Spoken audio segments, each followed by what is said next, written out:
En una eterna cuarentena renacimos lejos de la paranoica información. Abrimos las puertas de este polirrubro lleno de contenidos y sensaciones. Con la firmeza de hacer algo, pero con la incertidumbre total de no saber para qué. Debates acordados, conclusiones abiertas y falsas certezas.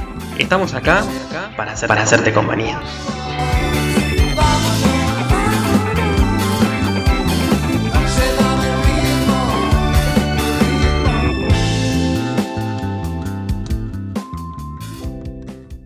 Incidente número 5. Clásica y moderna.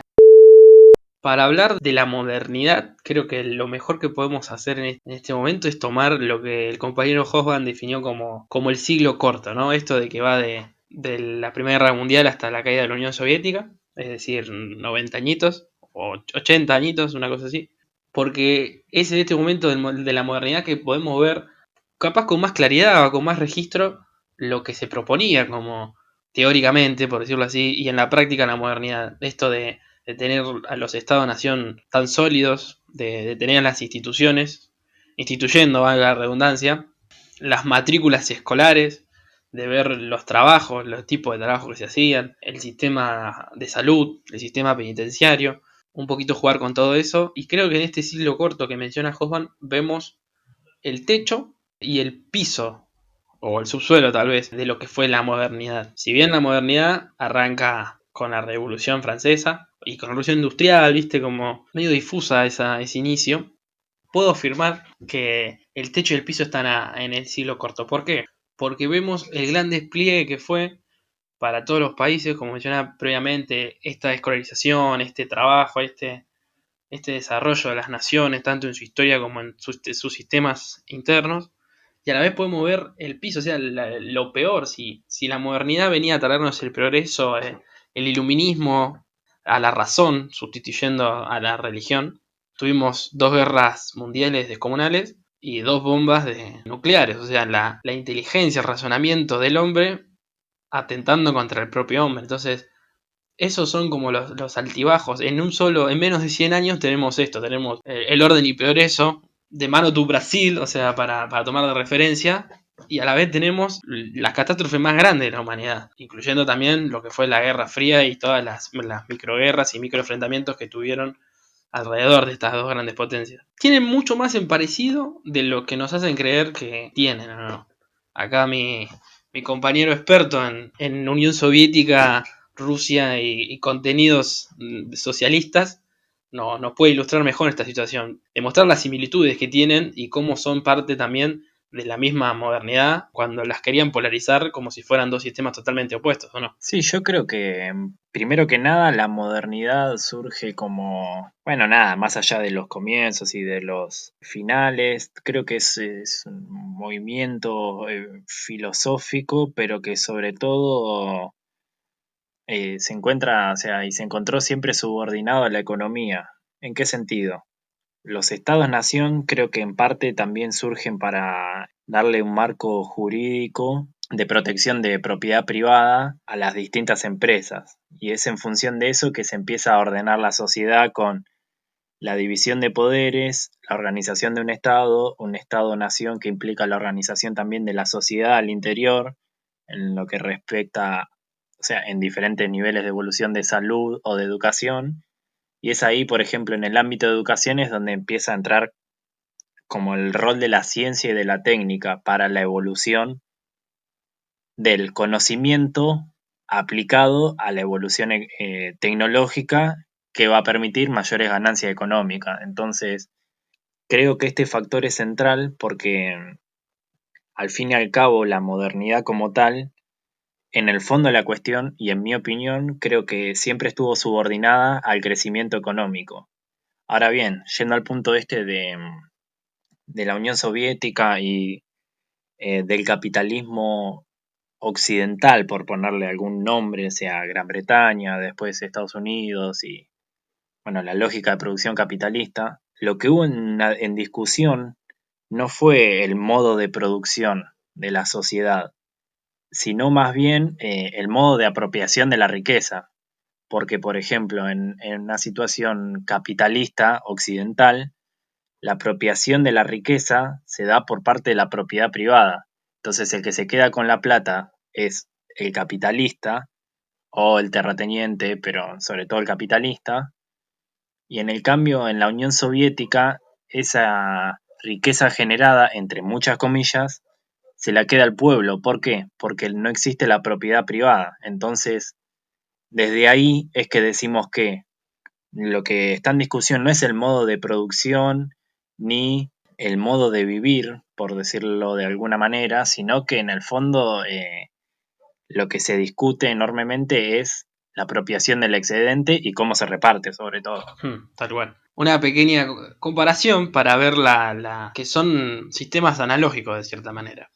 Entonces vamos a imaginarnos como un sujeto que nace y muere en la modernidad para ver cómo se atravesaban estas instituciones. Y esto no es algo que haya caducado del todo. Si bien más adelante vamos a hablar de la posmodernidad y cómo se maneja, aún hoy experimentamos procesos típicos de la modernidad. Pero para mí la American Way of Life ilustra muy bien, además de una época dorada, por decirlo así, de su productividad, es una buena historia para que nosotros entendamos cómo funcionaba netamente, más allá de las críticas, que obviamente son muchísimas, este sistema, o sea, el motor de la modernidad, este iluminismo, el saber como una materia prima. Creo que un gran factor es esto, es sustituir al dios religioso por el dios científico, por decirlo así. Como decía Bob Dylan, siempre le está sirviendo a alguien. Y bueno, y esto existe, o sea. Yo creo que en parte también la religión en algunos lugares se la ha dejado que sea libre, por decirlo de alguna manera,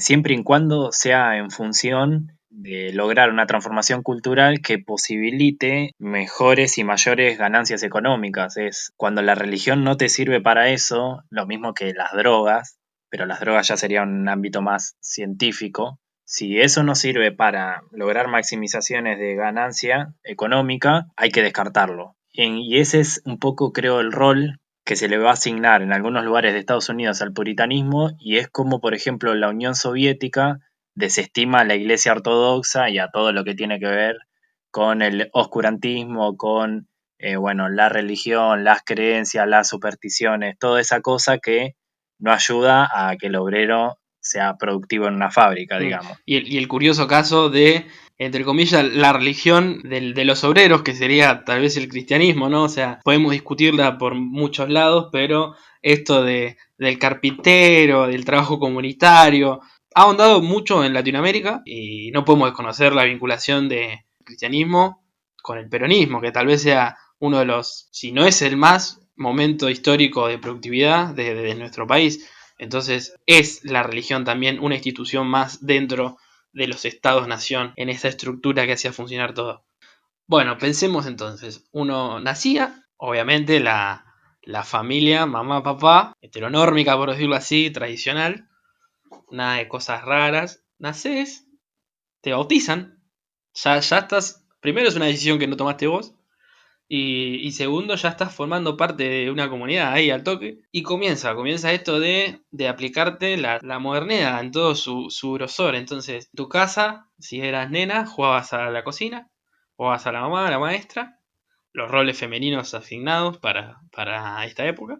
Si eras varón, jugabas a la guerra, había que estar preparado, porque en cualquier momento se venía la pálida. Lo loco también es, digamos, ¿qué rol hay hoy? Porque, por ejemplo, un ejemplo muy claro de la modernidad, que es la subordinación cultural a la lógica económica, por decirlo de alguna manera, es, por ejemplo, de chico, o sea, en la época de los 60, 70, la idea de vida era ser astronauta, Hmm. ¿me entendés? Es la subordinación en la carrera espacial. O, por ejemplo, o ser obrero, o ser ingeniero, o lo que sea. Lo loco también es pensar hoy en la actualidad, digamos. En parte eso, los roles de género siguen, o sea, bastante instalados, pero por fuera de eso sería como para preguntarse, ¿cuáles son los imaginarios sobre los cuales hoy los niños se asientan, por decirlo de alguna manera? Yo creo uno, que creo, tampoco estoy tan seguro, en Argentina por lo menos, es ser futbolista, me Ujú. parece. El sueño del pibe. Pero eso se perdió. Esa idea de progreso y de un lugar hacia el cual uno debe llegar, como ideario de progreso, de civilización, de desarrollo, en términos culturales se perdió. y se perdió y hoy por hoy es un vacío que no sé si está muy lleno, que digamos. Bueno, eso lo vamos a tratar más adelante en este incidente o en el próximo, ¿no? Hablar de la posmodernidad. Y aporto también mucho a lo que decís, justo mirá las profesiones que me nombrás. Obrero e ingeniero. Vamos, la de astronauta te la dejo pasar. Pero uno dice, bueno, obrero de los 70, metalúrgico. Y vos decís, bueno, ingeniero, petroquímica. O sea, los dos con Ujú. el hierro, por decirlo así, o sea, las materias primas para el desarrollo industrial. O sea, como todavía hasta cuando uno no quiere, o sea, no cuando no quiere, sino que sin darse cuenta menciona ciertas profesiones y sin embargo nos imaginamos eso.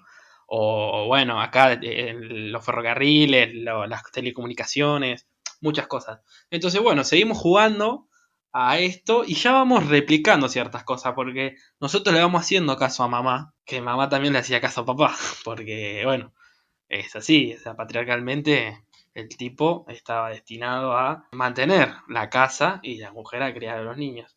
Esto heredado tal vez de algún idealista italiano, ¿no? Una cosa muy de la vecchia señora. En parte también, volviendo a la discusión un poco de la modernidad, con todos los problemas militares, de guerras, culturales, ambientales, que trajo ese tipo de concepción del espacio y de la sociedad en múltiples esferas. En ese sentido, por ejemplo, y volviendo al tema, la cuestión de los roles, es de destacar cómo dentro de, en una misma competencia, ¿no? Que es una competencia por el progreso entre el lado comunista o del socialismo real, diría Hobsbawm, y el lado del capitalismo, cómo, por ejemplo, se construían nuevos ideales culturales en el caso de la Unión Soviética, como por ejemplo la estatua en la que está el obrero metalúrgico y la coljosa, que sería una obrera campesina de un campo colectivo.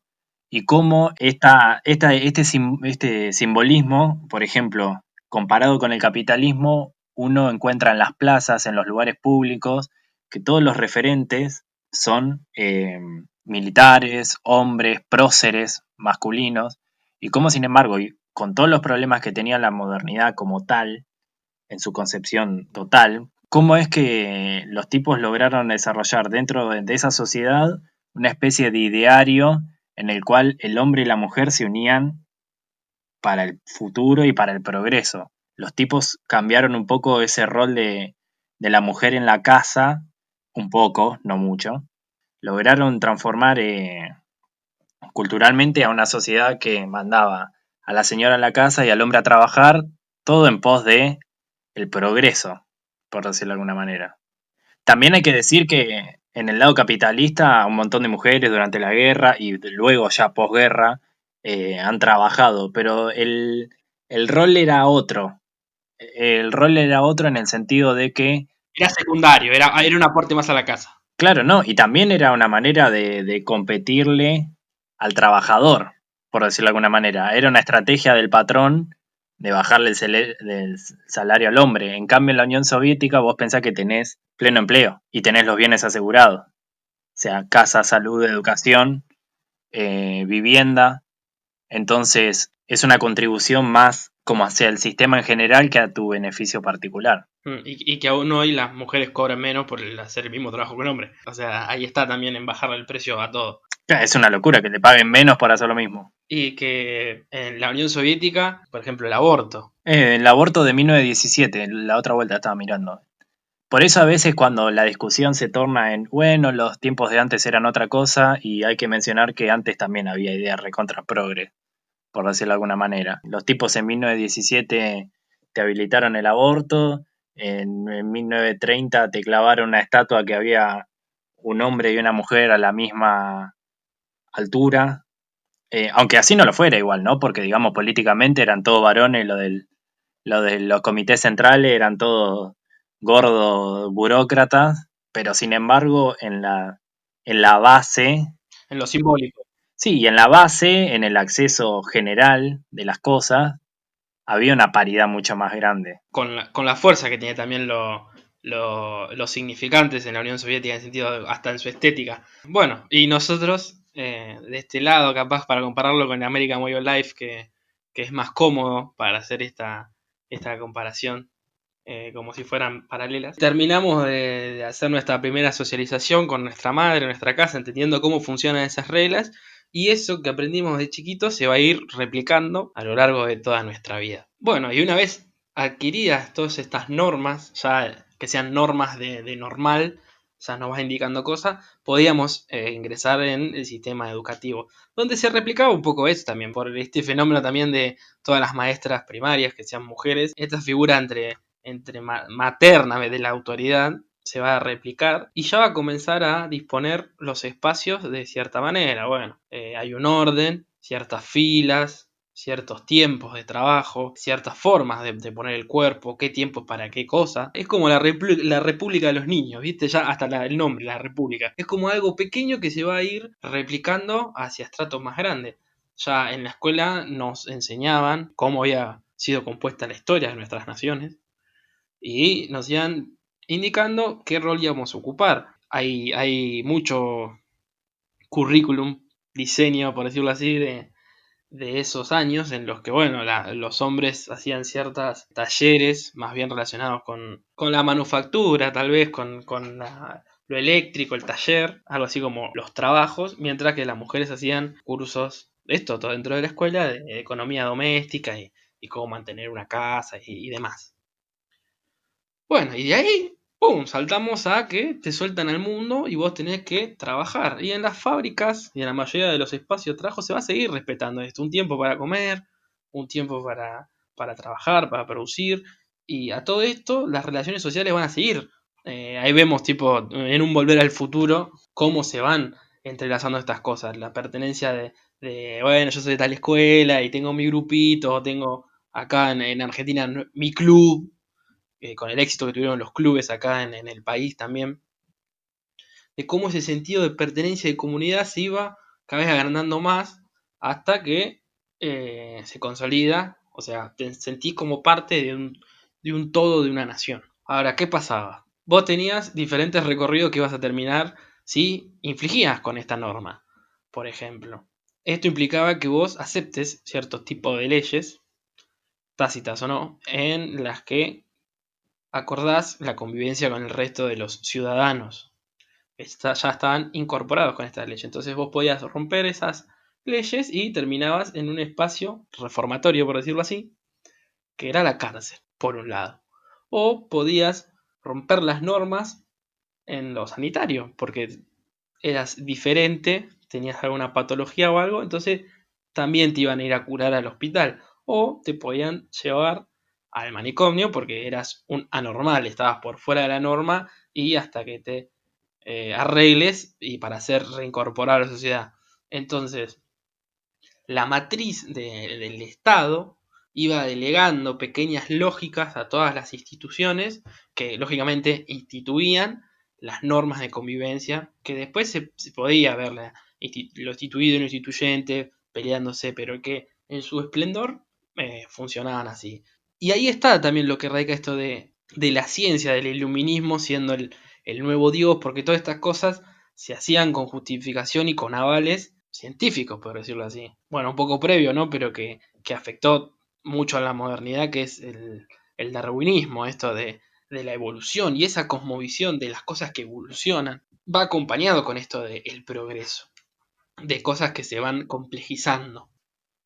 Podríamos decir de que la ciencia en algún punto fue una especie de religión del capitalismo, ¿no? Porque Sin duda. fue una verdad, o es la ciencia como tal, es una verdad única e indiscutible, cuando podríamos decir de que en el fondo no es tan así porque la ciencia como tal es una puesta de acuerdo entre una comunidad, en este caso la comunidad científica, sobre si algo es verdad o no. Y que opera como una institución más porque también tiene sus intereses de establecer ciertas cosas.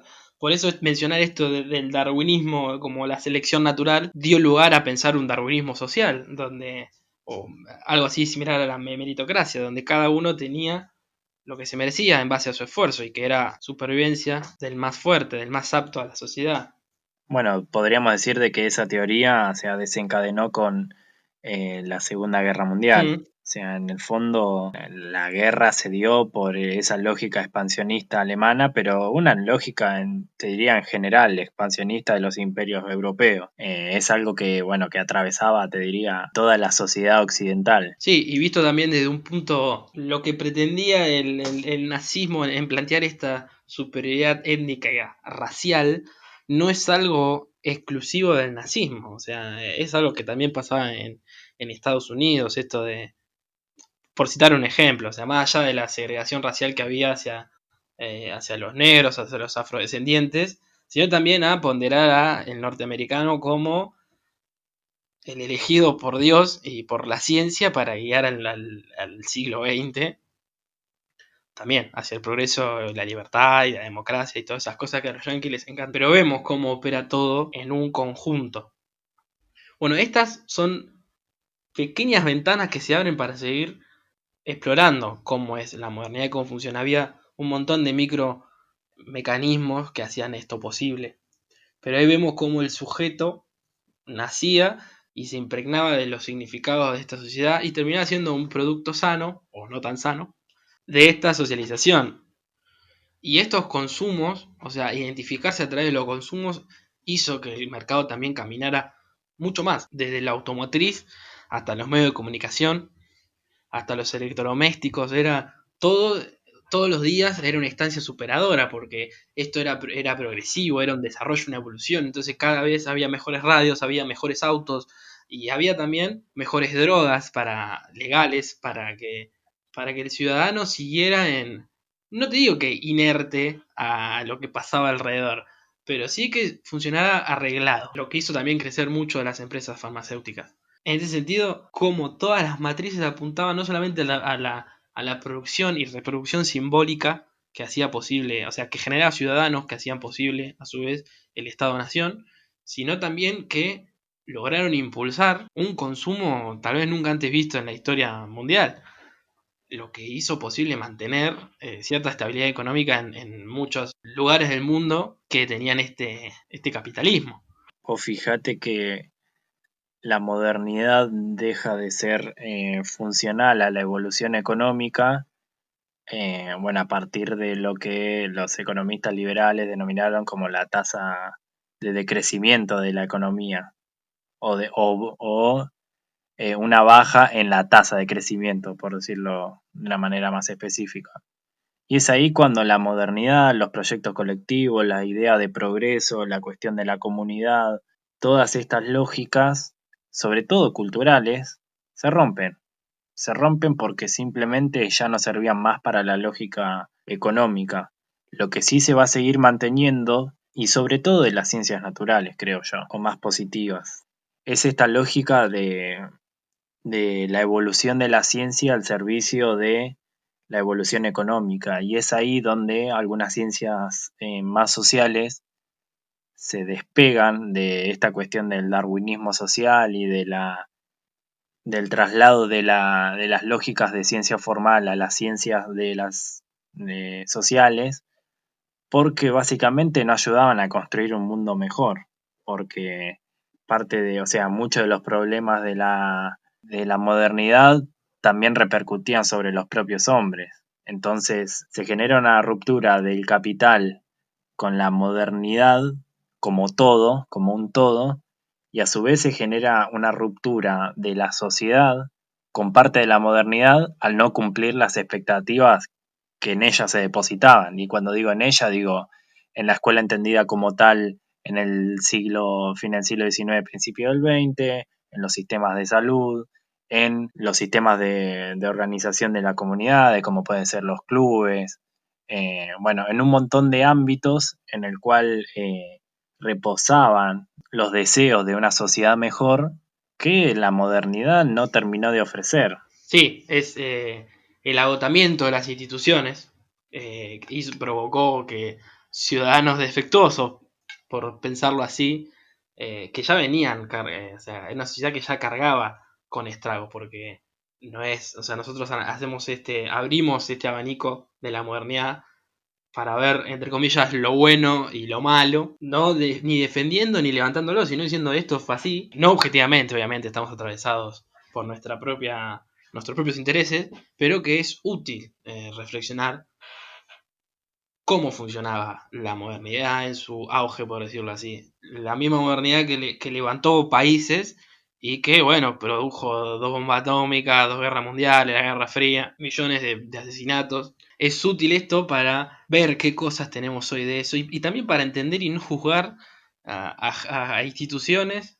Bueno, instituciones sí, pero a personas que fueron parte de eso. O sea, cuando uno va el famoso body de mi abuela que me hace de comer y hasta que exploto y la casa de mi abuela que es así, o sea, bueno, eso es producto de todo esto, o sea, la mujer de Benicio y yo te alimento, necesitas algo, neno, ese servicio hasta desmedido y sacrificado por, por sus hijos, su marido y sus nietos o lo que sea, o hijas o nietas, es parte de esto. Entonces convivimos constantemente con los resabios de la modernidad, que para mí no termina de acabar tampoco, pero que es importante saber, aunque sea estas cosas, para ir analizándola, para ver qué queda, qué no, qué se puede hacer, no repetir los mismos errores.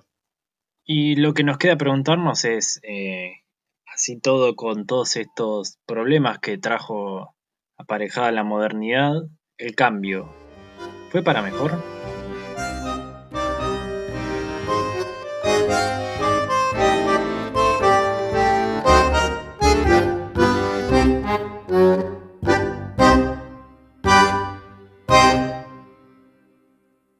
Ahora sí, dale, amigo, dale.